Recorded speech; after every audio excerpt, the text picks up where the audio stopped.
Hello everyone, welcome to another class. And today I am going to take a very important class for class 12th grade students. And this time the topic is very important. Today's topic is the partnership. And in today's class, I am going to talk about all the important points from this specific topic in order to provide you the inputs so that you can write down very good answers in your examination. So बच्चों आज की class में which is from unit 2, that is entrepreneurial planning. हम ले रहे हैं class number 3, that is partnership.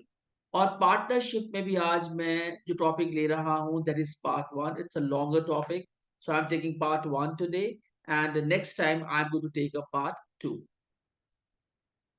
So in today's class, these are the points under discussion. The first one is emergence of partnership business model. Second one is understanding partnership meaning and formation. Next one is characteristics of partnership. Third one is partnership dynamics, implied authority and mutual agency. Fifth one is ethical consideration in partnership. And sixth one is restrictions and continuity in partnership. So what you are waiting for, let's start today's class.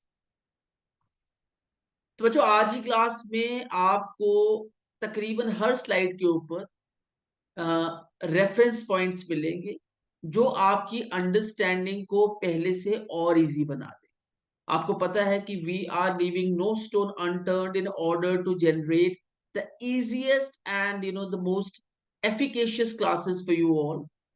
हम अपनी classes में regret practice section लेके आते हैं जिसमें हम आपके साथ sure short 10 questions along with answers देते हैं, objective type questions along with answers देते हैं, true and false along with answers देते हैं, हम आपको सिनॉप्सिस प्रोवाइड करते हैं। और आज से हमने एक नया पॉइंट ऐड किया है, that is we are going to provide you reference points. तो स्टार्ट करते हैं फर्स्ट पॉइंट के साथ। And the first point is emergence of partnership business model. A partnership is like a teamwork where people work together to run a business. This way and of organizing a business is used when one person cannot do everything alone. So बच्चों जो partnership form of work है, business है, ये है togetherness का। जब लोग एक साथ मिलके बिजनेस को करते हैं, मीन्स हम हिंदी में कहते हैं ना, एक और एक दो भी होते हैं और एक और एक 11 भी होते हैं। So when two people they come together and become partners, तो हमेशा बेनिफिट्स बिजनेस को होता है और लेटर ऑन इन दोनों व्यक्तियों को होता है। It helps solve problems like not having enough money, not being able to manage everything, and making sure the business can keep going even if one person leaves. अब बच्चों जब भी हम पार्टनर्स फॉर्म करते हैं, उसके अंदर कई बार ऐसी सिचुएशंस आ जाती हैं जहां पर एक व्यक्ति है, उसके पास आइडिया है, और एक व्यक्ति है, उसके पास मनी है। तो idea and money when gets collaborated, gets sync together, तो it forms a better idea, and then a company gets started. तो होता यही है कि एक पार्टनर के पास आइडिया होता है, दूसरे के पास पैसा होता है, and collectively they start the business. Third point, in today's specialized business environment, expecting one person to handle all the aspects is not practical, leading to the formation of the partnership business model. तो बच्चों अगर आप 21st century के business के बारे में बात करें, ये बिजनेस है business of ideas, business of strategies, business of planning and then hard work as well. तो एक व्यक्ति के बस में ये सारे काम करने नहीं होते हैं। तो इसलिए जो ये स्पेशलाइज्ड बिजनेस एनवायरनमेंट है, I have taken this phrase specifically here. तो आपका स्पेशलाइज्ड बिजनेस एनवायरनमेंट है। आई जस्ट अंडरलाइन है।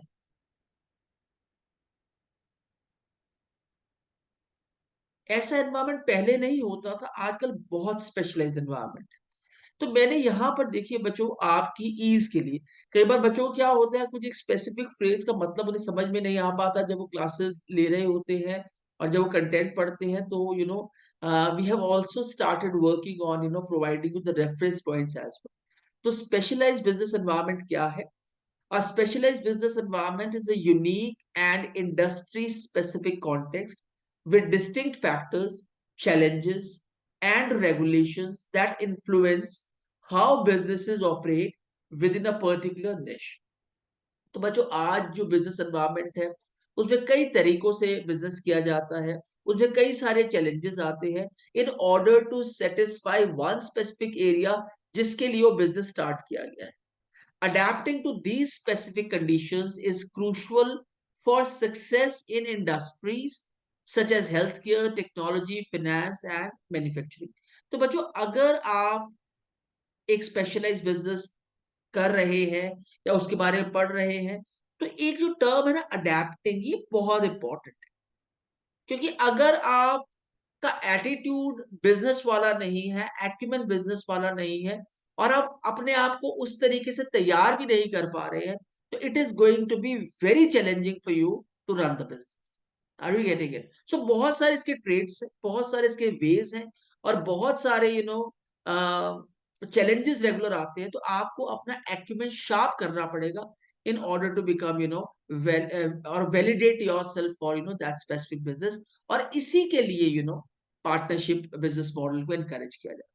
Okay, let's move on to the next point, understanding partnership meaning and formation. तब यहां पर हम पार्टनरशिप को अंडरस्टैंड करेंगे, उसका मीनिंग और उसकी formation. A partnership is an association where two or more individuals come together as co-owners। ये एक जुड़ाव है, ये एक एसोसिएशन है, ये एक तरीके का टुगेदरनेस है जहां पर दो व्यक्ति एज को ओनर्स काम करते हैं। कोई भी पूरा ओनर नहीं होता, they are half of owners होते हैं, collaboratively they become co owners of the business to run a business. और वो क्या करते हैं, they share its profits and losses together।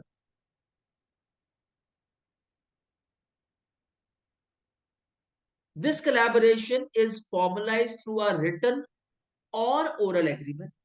और इस जो कोलैबोरेशन को एक अमली जामा या इसे फॉर्मलाइज करने के लिए एक रिटन एग्रीमेंट किया जाता है, या फिर अगर बहुत ज्यादा क्लोज निटेड फ्रेंडशिप है या कोलैबोरेशन है या एसोसिएशन है, तो ओरल एग्रीमेंट भी किया जाता है।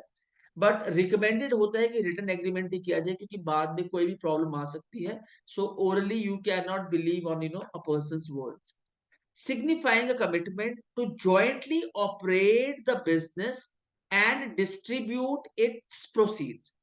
और ये एग्रीमेंट इसलिए किया जाता है कि हम दोनों मिलके एक साथ बिजनेस को रन करेंगे, और जो भी इसमें चेंजेस, चैलेंजेस, बेनिफिट्स, लॉसेस और अपकमिंग मूव्स आएंगी, उसको हम इकट्ठे फेस और फॉलो करेंगे। तो इसलिए oral agreement, sorry, written agreement और ओरल एग्रीमेंट बनाया जाता है in order to forge this relationship and foster business growth for future। So understanding partnership and meaning and formation of its formation of partnership। Okay, let's move on to the next point. Now the characteristics of partnership, several key characteristics define a partnership। These include, the first one is एक partnership में क्या क्या होता है, क्या क्या इसके characteristics है। The first one is the involvement of two person, दो लोग होते हैं इसमें। The importance of a formal agreement, formal agreement किया जाता है। Profit sharing as the business गोल,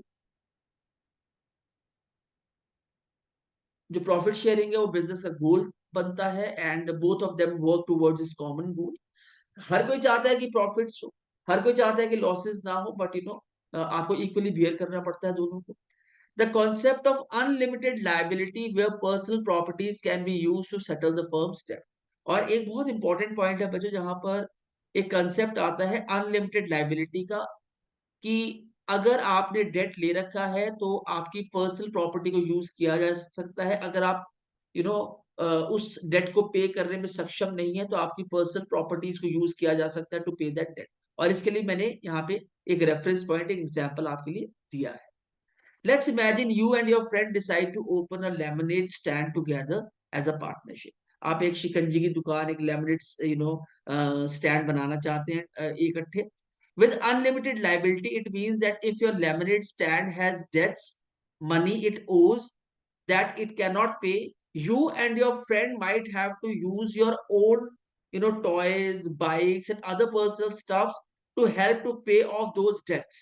तो अगर आपने डेट ले रखा है उसे स्टार्ट करने के लिए, और अनफॉर्चुनेटली आपका बिजनेस अच्छे से ग्रो नहीं कर पाता, and now you are not in a position to pay that debt off, तो आपके जो भी पर्सनल बिलोंगिंग्स हैं उनको सेल ऑफ किया जा सकता है to recover that debt, personal stuff to help pay off those debts. So if the lemonade stand owes money, you and your friend might need to use your own things to make sure everything gets paid. So this is what happens when you talk about the term called unlimited liability. Unlimited liability का मतलब है कि liability की कोई भी limits नहीं है। अगर डेट है और आप डेट पे करने में सक्षम नहीं है तो आप अपने पर्सनल स्टफ्स को बेच करके उस डेट को पे करेंगे। So these are the characteristics of partnership. ये पॉइंट नंबर 2 से लेके और ये point number 6। Let's move on to the next point. Partnership dynamics, implied authority and mutual agency. Partnerships involve implied authority, allowing any partner to act on behalf of the business and the firm is bound by their action. So बच्चों, जो partnership है इसके अंदर एक term use होती है जिसे कहते हैं इम्प्लाइड अथॉरिटी। और इम्प्लाइड अथॉरिटी का मतलब क्या है कि किसी की एब्सेंस में, एक पार्टनर की एब्सेंस में अगर दूसरा पार्टनर कोई डिसीजन लेता है तो पहला पार्टनर उससे बाध्य। Partnerships involve implied authority, allowing any partner to act on behalf of the business. Business के behalf पर partner act करेगा, and the firm is bound by their actions, और firm bound है उनके actions को follow करने के लिए। Mutual agency is a crucial aspect enabling any partner to represent the entire firm. और जो mutual agency है ये crucial part है partnership का। ये enable करती है किसी भी partner को in the absence of another partner to represent the entire firm. अगर आप कोई बड़ा डिसीजन ले रहे हैं और because of some unforeseen circumstances आपका पार्टनर वहां पे अवेलेबल नहीं है तो जो अवेलेबल पार्टनर है उसका डिसीजन माना जाएगा। एंड ये म्यूचुअल एजेंसी होती है, is a crucial aspect of partnership. Trust and confidence among partners form the foundation of a successful partnership. तो बच्चों ये वर्ड्स लगते बहुत सिंपल से हैं, ट्रस्ट एंड कॉन्फिडेंस, बट ये अगर पार्टनर्स के बीच में नहीं है तो बड़ी से बड़ी कंपनी छोटी हो जाती है, और अगर ये हैं तो छोटी से छोटी companies they grow to bigger heights. अब मैंने इम्प्लाइड अथॉरिटी का एग्जांपल नेक्स्ट स्लाइड में लिया है। Let's understand implied authority with the help of an example. Definition implied authority की, जैसे मैंने आपको बताया कि आज से हमने रेफरेंस पॉइंट्स का भी इंक्लूड किए हैं, रेफरेंस पॉइंट्स को भी आप लोगों के लिए। तो we are living no stone unturn to make our classes easier for the students to score good marks in the paper. अच्छा, अब इम्प्लाइड अथॉरिटी क्या है, पहले डेफिनेशन देख लेते हैं।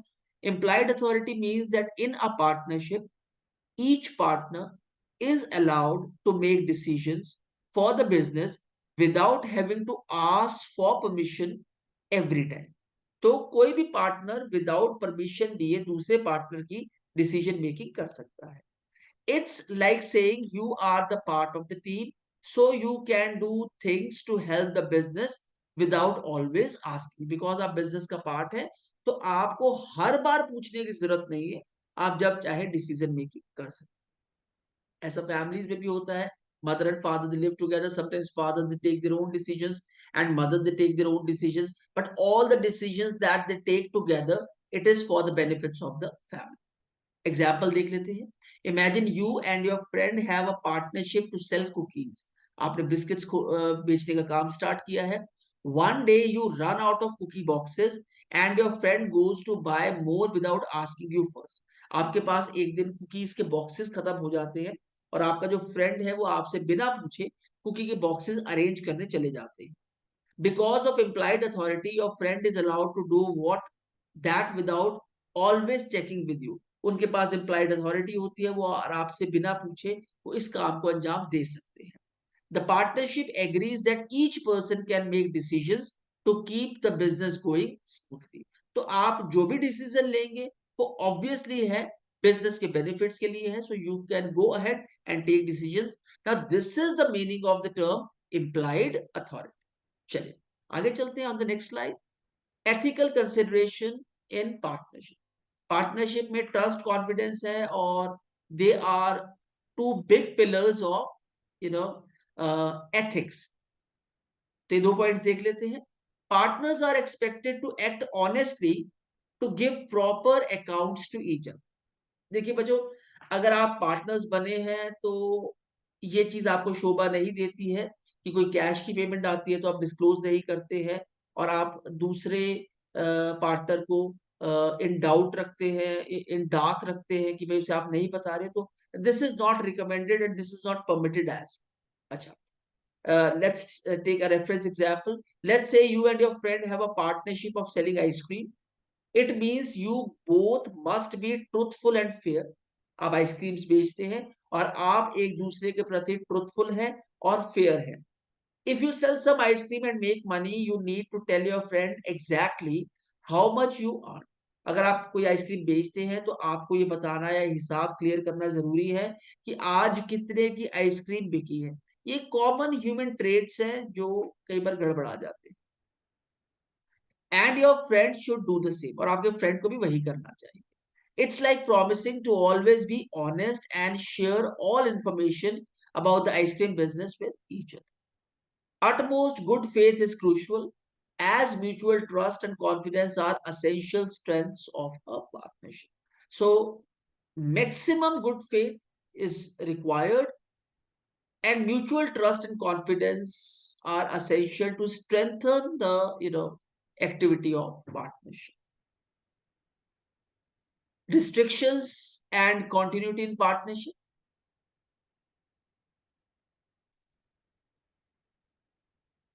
It's very important point. कहाँ पे रिस्ट्रिक्शंस हैं और कहाँ पे आप पार्टनरशिप को कंटिन्यू कर सकते हैं. Partnership agreements often include restrictions on the transfer of shares requiring consent for any sale और ट्रांसफर. देखिए, पार्टनरशिप में जो शेयर का ट्रांसफरेंस होता है उस पर कंसेंट लेना पड़ता है एक दूसरे, because you are asking another person to join the company. Continuity in a partnership depends on mutual desires of the partners to continue. अगर आपने कंटिन्यूटी की बात करनी है तो इसमें भी दोनों पार्टनर्स की म्यूचुअल डिजायर बहुत जरूरी. हो सकता है एक पार्टनर सिक हो, he is not keeping good health, तो डिसकंटिन्यू करना चाहता हूं, तो उस केस में आप उसे फोर्स नहीं कर सकते. With legal dissolution occurring in case like retirement. कोई व्यक्ति आपके साथ पार्टनर थे, आपकी एज 50 है, वो अब 62 के हो गए, तो ही वांट्स टू रिटायर, तो आप उस केस पे थे उन्हें फोर्स नहीं कर सकते. उनकी डेथ हो जाती है, अगर बैंकरप्सी हो जाती है, अगर वो मेंटल ल्यूनेसी, मेंटल इलनेस से दे आर ही सफरिंग, और disability of a partner unless otherwise specified in the partnership deed. या उनको कोई डिसेबिलिटी हो जाती है और ऐसा या कोई क्लॉज पार्टनरशिप डीड के अंदर अगर दे रखा है, तब उस केस में पार्टनरशिप को आप डिसकंटिन्यू कर सकते हैं. Here is a reference point for that. Imagine you and your friend have a partnership running a toy store. आप और आपके दोस्त की एक टॉय स्टोर की चलाने की पार्टनरशिप थी. The store keeps going as long as you want to continue working together. तो काम तब तक चलता रहेगा जब तक आप दोनों एक साथ काम करने के लिए एक दूसरे का समर्थन कर रहे हैं, एक दूसरे को सपोर्ट कर रहे हैं. But if one of you decides to stop, अगर आप में से एक व्यक्ति भी काम करना बंद कर देता है और चाहता है कि मैं आगे कंटिन्यू नहीं करना चाहता, like if your friend retires or cannot work because of being sick, the partnership might need to end. तो पार्टनरशिप को एंड किया जा सकता है. It's like having rules in a special paper. Partnership deed में rules डाले जा सकते हैं that says what happens if one of you cannot be the part of the toy store anymore, so the business might need to stop or find a new plan in those situations. तो उस case में partnership dissolve हो जाएगी और business को बंद करना पड़ेगा, या फिर आप उसके लिए कोई और ऑप्शन निकाल सकते हैं कि that partnership deed dissolves, that partner leaves and you pay the whole amount and you wish to cut. But ऐसा generally होता कम ही है. Partners they leave and the business comes to an end. So these are the restrictions in the continuity in partnership. So बच्चों, these are the 6 points I have covered in today's class. The one is emergence of partnership business model. Second one is understanding partnership meaning and formation. Third one is characteristics of partnership. Fourth one is partnership dynamics, implied authority and mutual agency. Fifth one is ethical considerations in partnership. Sixth one is restrictions and continuity in partnership. On top of it, I have also prepared the rigorous practice section for you all. Synopsis is there, vocabulary from the session, both in English and Hindi. 10 short questions along with answers are given. 10 top objective type questions along with answers are being provided to you.